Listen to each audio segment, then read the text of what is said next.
Hi everybody, I'm back for lesson 2 of ancient Near East art. In your first lesson you studied the art of ancient Sumer. Today we're going to cover two specific cultures from Mesopotamia, Assyria and Babylon. The history of the ancient Near East, which I described as Mesopotamia in the last lesson, between the Tigris and the Euphrates River. We're only really scratching the surface of what there is to study in this time period, but we're just going over basically the highlights of the art of the ancient Near East. So we're here on the Met Museum's timeline of art history. It's a really amazing website with a lot of information, from essays to chronologies to information about individual works of art.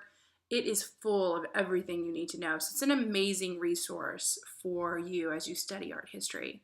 But what I wanted to show you is this is the list of rulers in Mesopotamia. So as we scroll down, you'll start to see we have here, this is around ancient Sumer, and then we have Akkadia, and then we have some Sumer rulers again. We have lots and lots of dynasties. We have Old Babylon, regular or just Babylon, and then we have Neo-Babylon. And then we have the Kassites in there. We have Old Assyria, Middle Assyria, Neo-Assyria, Akkadia, just so many different rulers. The area went back and forth with rulers. So the timeline is super complicated because that area of the world was constantly battling back and forth. So we're not going to get into the nitty-gritty of the timeline because it's just a little bit too much. But we're focusing on three: Sumer, which you've already studied in lesson 1. And then today we're going to focus on Assyria and Babylon. So you see Assyria is about 2500 to 600 BC. Babylon's about 2300 to 140 BC. All three of these cultures overlap in time in some way, but they are all in that Mesopotamia area, which is present-day Iraq. So it can get a little confusing, and I recommend just not worrying about it. Just focus on the art, focus on what you can learn from the art and enjoying it. So here are the artworks that we've looked at so far in the course. The first one being the Standard of Ur, which you learned about in the first lesson. And then the other two are the low relief sculpture on the bottom left, that is from Assyria, and then the ancient stele of Hammurabi, which is the one on the top right. Now, I want you to think about, what do all three of these artworks have in common? What are some of the common threads that bind them together? How would you know that they might be from the same part of the world? So you might have noticed that they all show figures in similar ways.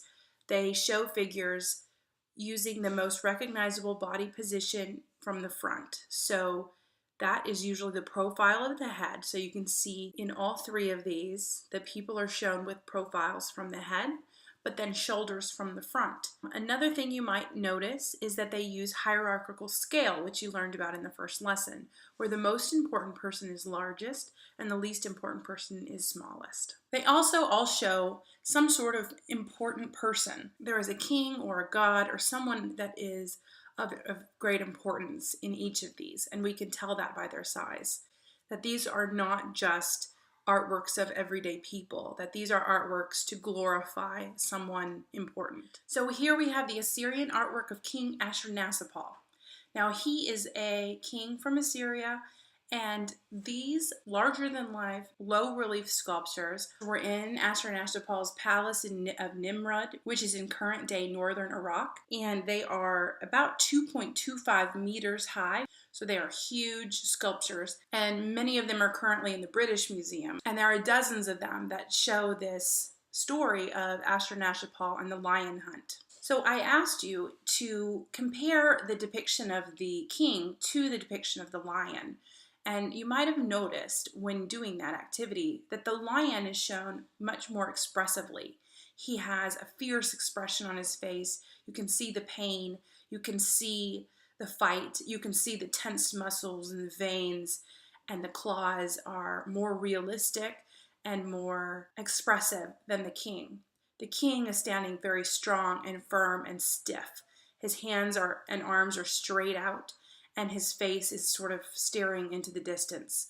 He has a somewhat of a blank expression on his face. And this was pretty common of these sculptures, to have the animals be more expressive. Even the horses were shown more expressively as well. So you can think about what that might suggest. It might show that the king is strong and powerful and stoic over the wildness of animals, that he has the lions under his control. Now, this whole series of sculptures show the lion hunt, not hunting the lions in the wild, but in an arena. So the king, they were placed there for the king to show his power deliberately to spectators. Our next unit is about sculpture, so you'll learn a lot of these sculpture terms, but this sculpture is in low relief, which means it is carved onto a flat surface, and the sculpture just barely comes off the background. But you can still see, even in its low relief state, it's got plenty of details, patterns, and obviously great care was taken in making this artwork.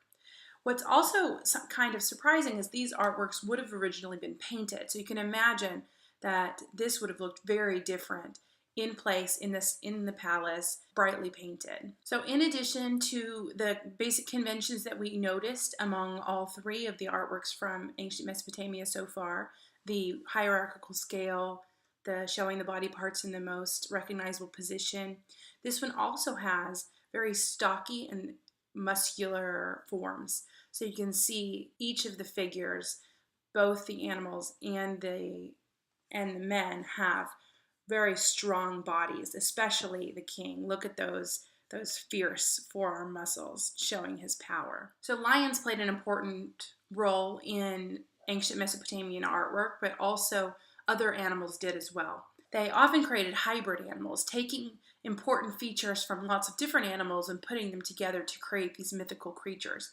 This one is called a lamassu, and lamassu were often used to place on the gateway of the palace to assert the power of the king to anyone coming in. So here you can see a couple of examples of Assyrian lamassu. So take a look at these and compare them to the artworks that we just looked at. It has a lot of the same characteristics, even though it's depicting something different. The figures are stocky and muscular. The artworks are shown with the most recognizable position facing forward. And what's interesting about that is if you look at the side of one of the lamassu, you can see 4 legs. So take a look at, we've got 4 legs here shown from the side. But from the front, we see 2 as if they're standing. But these lamassu sculptures actually did have 5 legs. They wanted that most recognizable position facing forward. So if you're standing in front of the lamassu, if you're entering the gateway, then you will see the lamassu standing still, standing firm, standing strong to protect the king. But as you walk by, he sort of starts to walk. So these artists paid attention to where you would be and what they wanted you to see from all the different angles that you would see them at. You see the same stylized characteristics in the beard and in the face.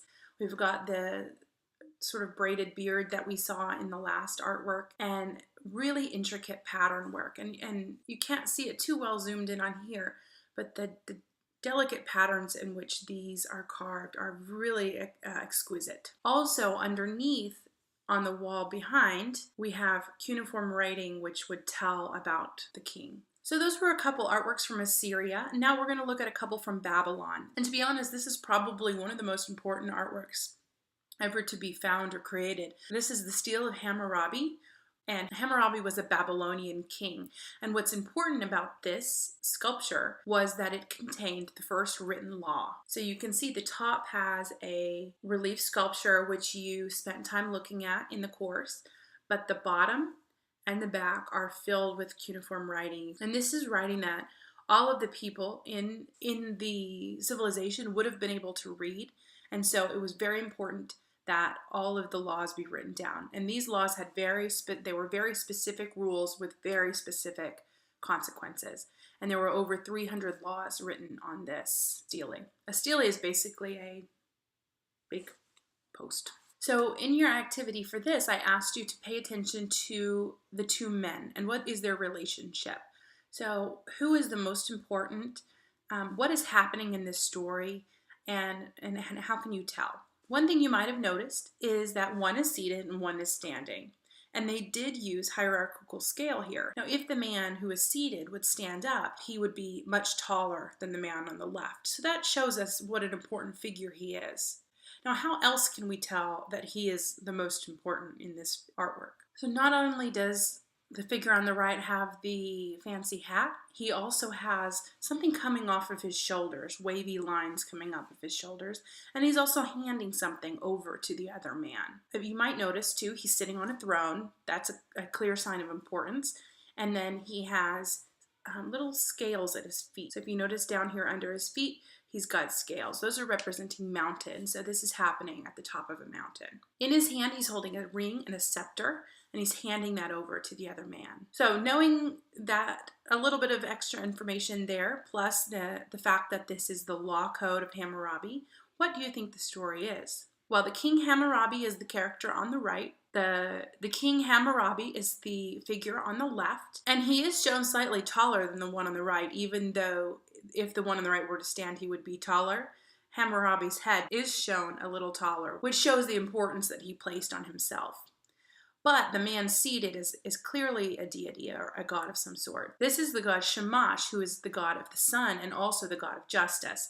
And he's handing over symbols of power, the scepter and the ring, over to the king to enforce that justice. So in this relief sculpture at the top, Shamash is endowing this power onto Hammurabi, giving him the power to place these laws, and that these laws come directly from the gods. Again, this is all about the king and all about the importance of the king in ancient Mesopotamia. Coincidentally, Shamash is often shown as a lion and is associated with the lion, so that lion symbolism comes into play again. Another important thing about this is the use of materials and how the materials can add to the meaning. This was made out of basalt, right?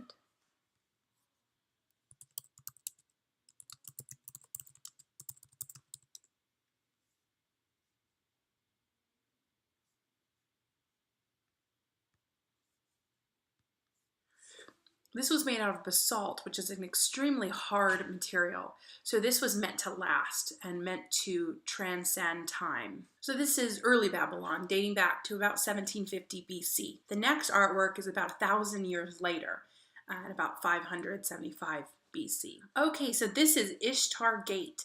Now this is a gate into the city of Babylon, which again is in present-day Iraq. Look how huge this gate is. This was actually the smallest of 8 double gates that went into this city complex. So you might have noticed that a lot of the materials that these artworks are made out of mud and clay.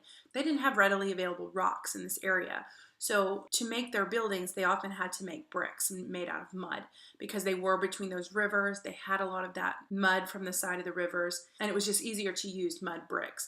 It was also very, very hot, and so they could bake those bricks out in the sun. So you can imagine looking at this gate, which right now looking at is so brilliantly colored blue. Imagine in the hot desert how that would have really shined and created a sense of power and excitement when looking at this for the first time. So again, we have another important king. So this is the work of Nebuchadnezzar II, and he created this elaborate palace to show his importance in history. Not only did he create this brick structure around all of the city of Babylon with these massive processional entrances and gateways, but had them inscribed to tell the story of him and his reign and his importance in the whole affair. This is a double gateway. We've got a smaller one in the front and a larger one in the back. So the smaller one is the one that was on the previous slide. So if that one was as big as it was, you can imagine how huge this would be. And along the walls of this processional, you can see there are relief sculptures all the way down this processional, and I'll show you some examples of that. So anyone entering the city of Babylon would have to go through this, and it sort of prepares them to enter and lets them know who's in charge and that they better know their place. Okay, so let's first talk about the animal there on the left. That is a bull, and that is the symbol of Adad, the god of storms. And so this was one of those animals on the outside of Ishtar Gate. So the animal on the right is super cool. It's like a snake dragon. It's a dragon with a serpent head and a serpent tail. He's got a scaly body as if he were a snake, but then he has talons, and then his front paws look more like lions. And then he's got a little horn and a forked tongue. So he symbolized Marduk, the protector god of Babylon. And so these two animals, the bull and the dragon, were alternating on the outside of that Ishtar gate. So as you go along the processional, that main hallway to get into the gate, the walls are lined with lions again. So this is not only a lion, but it's a winged lion. So you can see there, it's got wings there on the side. And so the winged lions were a symbol of the goddess Ishtar, and this is called the Ishtar Gate. So this is dedicated to her. And she was the goddess of war and the goddess that was charged with protecting the city of Babylon. She's often shown with wings and holding a bow and arrow. But look at these lions. They're just as fierce as the lions in the Assyrian artwork. Their faces are ferocious and scary. You can imagine as you walk forward through this, that further puts you in your place as a visitor to the city of Babylon. But they're ferocious lions, but they're also walking calmly in a straight line. They're not wild. And that could show us the importance of the king in his power again over the lions, that he has them tamed, that they are under his control, and that anyone coming in not only has to deal with Nebuchadnezzar, but has to deal with the lions too. So here we have a lot of the artwork from ancient Mesopotamia that we've looked at so far. We've already compared the depictions at the beginning in the depictions, the way they depicted people. But there's also some more common themes that we see throughout all of the artworks that I want to draw attention to. So if you'd like to, you can make a list of common conventions and themes in the art of the ancient Near East. You can pause this video and think of them for yourself to kind of test your knowledge on the topic. And then I'm going to share some of my comparisons as well. So these artworks showed hierarchical scale with the most important person larger. They showed bodies in the most recognizable view facing forward. They showed the power and might of the king. These were propaganda pieces. They showed domestication and power over animals, and they were preserving the history and legacy of the king. And lastly, they honored the gods. These societies were polytheistic societies, which means they had multiple gods, and those gods played a role in the lives of the people. And so the kings took their power from the god and used it on earth, and used these artworks and these architectural structures to assert that power that they believe came from God. So that's ancient Near East or ancient Mesopotamian art in a nutshell. The next thing you're going to do is take a quiz over what you've learned in the last 2 lessons, and then we will move on to talk about sculpture, how sculpture is made, the materials and processes behind sculpture, since so much of ancient art is sculpture. Good luck and have a great day.